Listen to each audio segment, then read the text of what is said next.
جو شخص الفاظ کی قدر جانتا ہے اس کے چہرے کو ایک ہی لفظ خوشی سے روشن کر سکتا ہے۔ خاموشی کی گہرائی میں پروان چڑھنے والا ایک ہی لفظ عمل کے لیے بڑی توانائی حاصل کر لیتا ہے۔ ایک لفظ جنگ کو ختم کر سکتا ہے، ایک ہی لفظ زخموں کو بھر سکتا ہے، اور ایک ایسا لفظ بھی ہوتا ہے جو زہر کو مکھن اور شہد یعنی شیرینی میں بدل دیتا ہے۔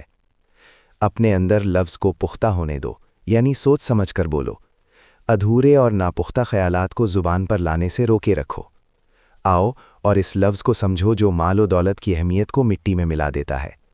یہ جانو کہ کب بات کرنی ہے اور کب بالکل خاموش رہنا ہے۔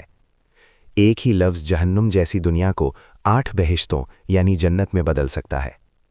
حق کے راستے پر چلو، جو تم پہلے سے جانتے ہو اس پر غرور نہ کرو، بلکہ ہمیشہ چوکنا رہو۔ بولنے سے پہلے سوچو، ایک بے وقوف کی زبان تمہاری روح پر داغ لگا سکتی ہے۔